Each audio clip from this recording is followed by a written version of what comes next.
semuanya, hari ini saya memvideoi dari kelompok Kurikulum Merdeka.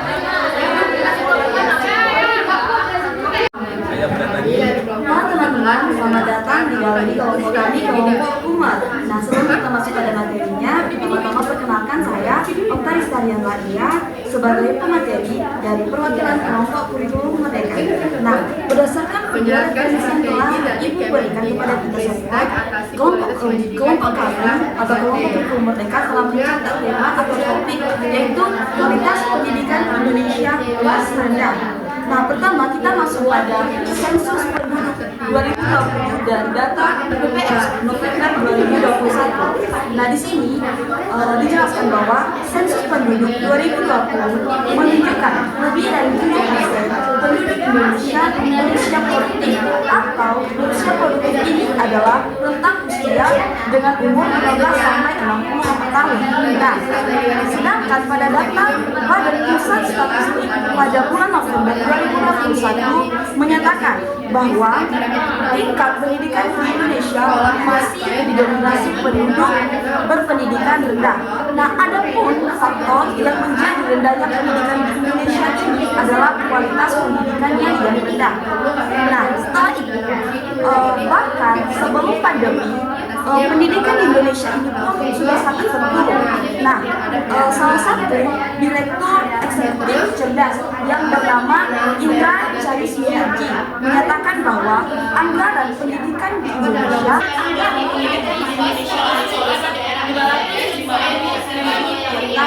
dan hasilnya itu tidak memuaskan. Indonesia ini menjadi salah satu negara yang terkhusus akan pendidikan. Berdasarkan sekolah meningkat, namun anak-anak masih belum mendapatkan pengalaman belajar yang berkualitas.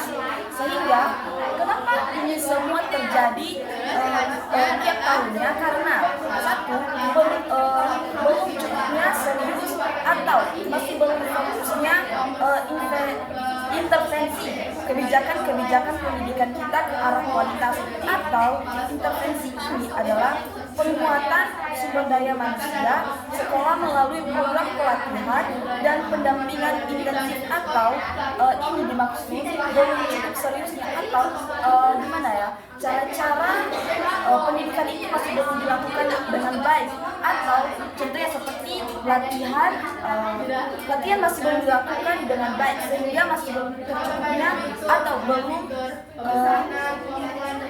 cukup berkembangnya kualitas pendidikan tersebut, sehingga kebijakan pendidikan kita ke arah kualitas itu setimbang dengan laju pembangunan antara kota dan desa, ketimbang infrastrukturnya sampai mendasar seperti listrik dan internet, di mana setiap desa atau pelosok-pelosok pada saat itu memiliki pendidikan yang sangat rendah. Kenapa? Karena kurangnya infrastruktur, di mana internet dan listrik.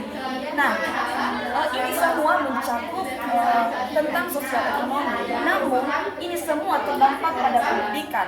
Salah satu Kepala Badan Standar Kurikulum atau APK menyatakan dari sisi pendidikan, sisi keluarga atau orang tua dan murid, jika tidak ada pekerjaan yang membutuhkan skill yang tinggi, tentu kurang ada inisiatif untuk melanjutkan sekolah atau. Sekian dari materi kami. Sekarang jika ada yang mau ditanyakan, silakan.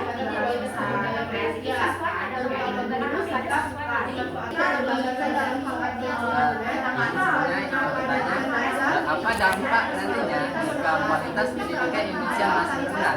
Apa dampaknya? Baik, seperti pertanyaan audiens berkata bahwa apa dampak jika kualitas pendidikan ini masih rendah, gitu kan? Nah, sesuai dengan kesimpulannya bahwa ketika pendidikan atau kualitas pendidikan itu masih rendah, maka akan terjadi kemiskinan dan kesenjangan bagi kita negara Indonesia. Bahkan seperti yang telah dijelaskan tadi bahwa sumber daya manusia di bidang pendidikan itu sangat rendah, sehingga kita itu tidak dapat bekerja pada perusahaan asing, atau kita itu tidak dibutuhkan di negara asing, karena bahkan membaca pun kita tidak bisa. Demikian jawaban dari kelompok kami.